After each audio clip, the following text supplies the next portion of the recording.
जय हिंद दोस्तों।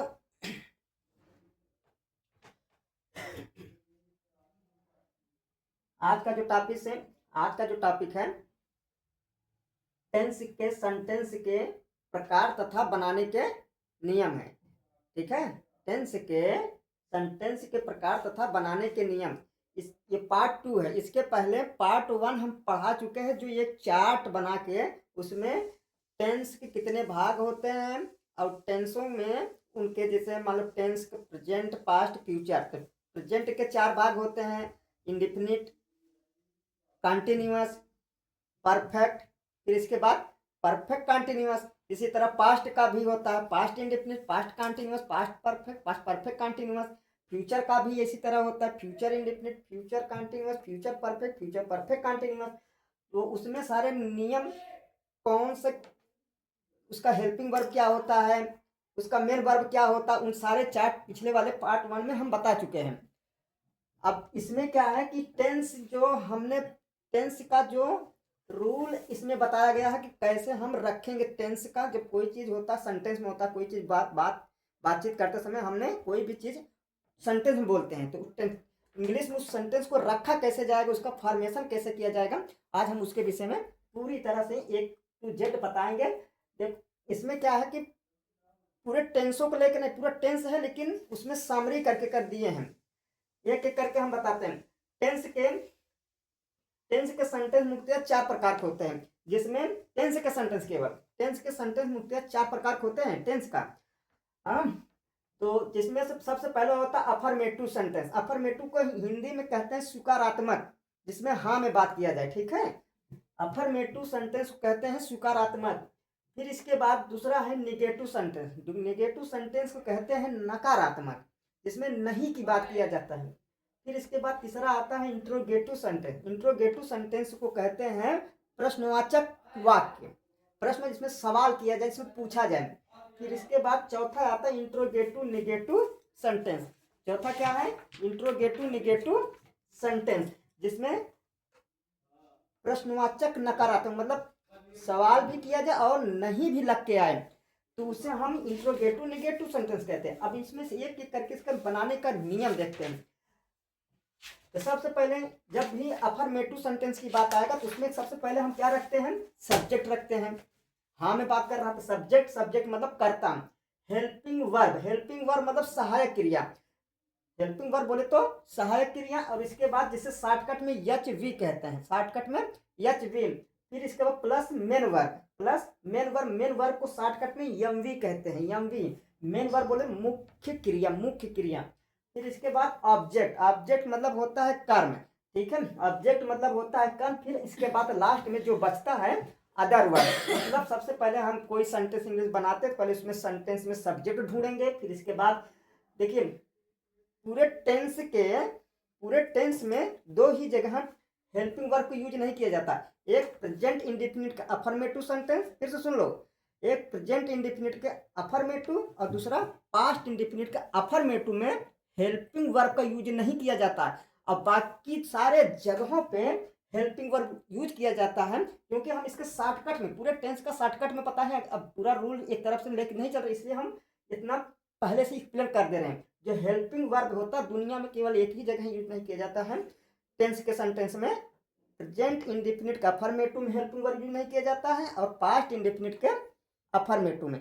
ठीक है, प्रेजेंट इंडेफिनिट का अफर्मेटिव में हेल्पिंग वर्ब नहीं यूज होकर उसके जगह पे मेन वर्ब यूज किया जाता है, और पास्ट इंडेफिनिट का अफर्मेटिव में मेन वर्ब यूज ना होकर क्या किया जाता है, उसके जगह सेकंड वर्ब। दुनिया के, ठीक है, पूरे दुनिया में केवल इंग्लिश का सेकंड फॉर्म पास्ट इंडेफिनिट का अफर्मेटिव में, वहां पर हेल्पिंग वर्ब यूज नहीं किया जाता है, मेन वर्ब का सेकंड फॉर्म यूज किया जाता है। ठीक है, फिर इसी तरह ऑब्जेक्ट होगा, फिर अदर वर्ड, जो बच जाता है सब अदर वर्ड में चला जाता है। और निगेटिव सेंटेंस नकारात्मक।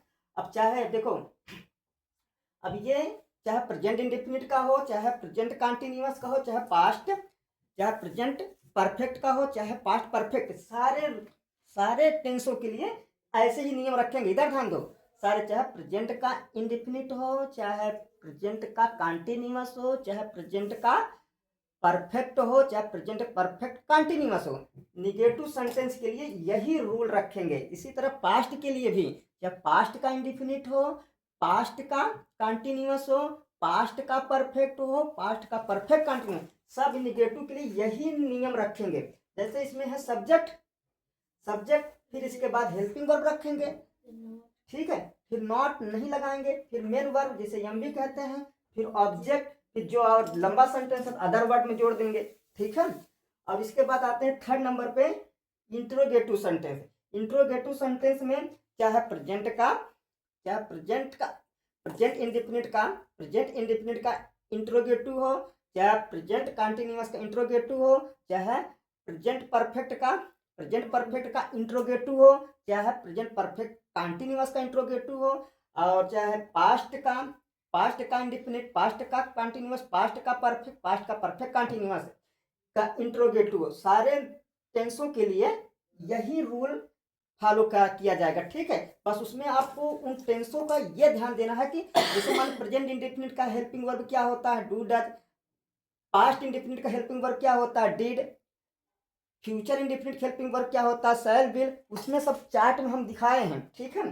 फिर जैसे मान लो इंट्रोगेटिव का सेंटेंस का रूल, पहले एच बोले तो helping, H for helping, V for verb, helping verb, फिर इसके बाद सब प्लस सब्जेक्ट लगाएंगे, फिर इसके बाद मेन वर्ब लगाएंगे, फिर इसके बाद ऑब्जेक्ट लगाएंगे, फिर प्लस अदर वर्ब लगाएंगे। और इसमें एक चीज और दिया है, और ये क्या है, ये WH फैमिली, क्योंकि जब इंग्लिश का सेंटेंस चलता है उसमें अगर सवाल पूछने वाला सेंटेंस में अगर WH मतलब क्या, क्यों, कहाँ, अगर बीच में आ जाता है तो उसकी अंग्रेजी हम सबसे पहले लिखते हैं, ठीक है, तो WH वाला फैमिली कहलाता है, ठीक है। जैसे वाट का अंग्रेजी क्या का अंग्रेजी वाट होता है, क्यों का अंग्रेजी वाई होता है, अगर बीच में आता है किसी सेंटेंस में बीच में आता है तो उसकी अंग्रेजी सबसे पहले लगाते हैं, इसलिए WH फैमिली, ठीक है। फिर हेल्पिंग वर्ब, फिर ऑब्जेक्ट, फिर प्लस एम मतलब मेन वर्ब, फिर प्लस ऑब्जेक्ट, फिर प्लस इसके बाद अदर वर्ड, ठीक है। और जब सवाल पूछने वाला शब्द केवल शुरू में, जैसे क्या खाना खाए, क्या तुम पढ़े, मतलब सवाल पूछने वाला शब्द शुरू में ही आ जाए तो किससे स्पेलिंग स्टार्ट होगा, हेल्पिंग वर्ब से, ठीक है। अब जो टेंस हो, अब प्रेजेंट इंडिफिनिट का है, पास्ट इंडिफिनिट का, पास्ट कंटिन्यूअस का, किसका है, कौन सा टेंस हो, उसके हिसाब से उससे हेल्पिंग वर्ब रखेंगे। जिस टेंस का सेंटेंस रहेगा उसके हिसाब से उसका हेल्पिंग वर्ब हम रखेंगे, ठीक है। फिर इसके बाद इंट्रोगेटिव निगेटिव सेंटेंस का जो नियम है, इसमें देखो नकारात्मक है, बस इसमें क्या है, हेल्पिंग वर्ब मतलब जब सवाल पूछने वाला शब्द हाँ या ना में उत्तर दिया जाए, ठीक है। सवाल पूछने वाला शब्द, देखो जो इंट्रोगेटिव निगेटिव सेंटेंस है, ये देखो जो इंट्रोगेटिव निगेटिव सेंटेंस चारों टेंसों के लिए, ठीक है, प्रेजेंट के चारों टेंस, पास्ट के चारों टेंस, फ्यूचर के चारों टेंसों के रूल के लिए सब यही फॉलो नियम करेंगे, ठीक है। बस आपको उसमें प्रेजेंट के हेल्पिंग वर्ब क्या होता है, प्रेजेंट इंडेफिनिट के मेन वर्ब क्या होता है, ठीक है।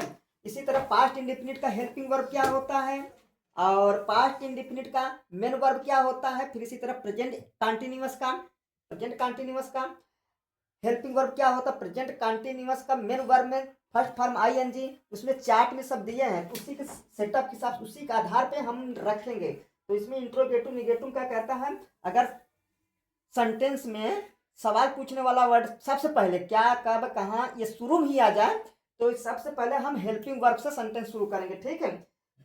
क्या तुम खाना खाए, ऐसे अगर मान लो पूछे तो तुम हाँ या ना बोलोगे ना, है कि नहीं। क्या क्या जैसे मान लो क्या आप नहा लिए, तो हाँ या ना बोलोगे, तो जहां हाँ या ना में तो हमेशा HB मतलब हेल्पिंग वर्ब से सेंटेंस शुरू किया जाए। Helping verb plus subject plus not plus main verb बोले तो एमवी बोले तो main verb plus object plus other words. फिर इसके बाद जब अगर WH फैमिली वाला वर्ड बीच में आ जाए, कब, ठीक है, कौन, क्या, ठीक है, अगर ये बीच में आ जाए तो उसकी अंग्रेजी सबसे पहले लगती है, ठीक है, WH फैमिली की अंग्रेजी सबसे पहले लगेगी। फिर इसके बाद हेल्पिंग वर्ब लगेगा, हेल्पिंग वर्ब मतलब कौन से टेंस का सेंटेंस है, ठीक है। आपको उसको नियम बताए हैं, उसको पहचानने के लिए उस फर्स्ट पार्ट में हम बताए हैं कि कैसे पहचानेंगे। हम कौन सा टेंस का सेंटेंस है, उसमें सारा चीज हम फर्स्ट वाले पार्ट में बताए हैं। ठीक है, WH family plus helping verb plus object plus noun plus MV plus object plus other word. अब इसके जो क्या है कि अब ये जब फर्स्ट पार्ट और सेकंड पार्ट आप देख लेंगे तो अब इसके सेंटेंस मतलब सेंटेंस देंगे, तब इसी के हिसाब से बनाने का तरीका सिखा देंगे। मतलब ये जब रूल जानते रहेंगे, नियम जानते रहेंगे, तब उसके हिसाब से आपको, जैसे राम स्कूल जाता है, तो जाता है कौन सा है, तो प्रेजेंट में ता लगा तो इंडिफिनिट, प्रेजेंट इंडिफिनिट अफर्मेटिव, क्योंकि इसमें नहीं भी नहीं है, मतलब हाँ में बात कर रहा है, तो ये रूल पालन करेगा। तो पहले सब्जेक्ट रखेंगे, राम स्कूल जाता है तो राम। ठीक है, अब बताए हैं अफर्मेटिव है, प्रेजेंट इंडिफिनिट अफर्मेटिव में कभी भी हेल्पिंग वर्ब यूज नहीं किया जाता, तो इसका मतलब ये कट हो गया तो मेन वर्ब। ठीक है, तो राम सब्जेक्ट सिंगुलर है, तो इसलिए मेन वर्ब फर्स्ट फॉर्म में यस यस लगेगा, राम गोज टू स्कूल। ठीक है, तो अब इसके हिसाब से सारे टेंसों का सेंटेंस बाकायदे से ये रूल आप जानते रहेंगे, तब अब जब अगला टॉपिक आएगा इंग्लिश, इसका बनाने का तरीका सिखाया जाएगा।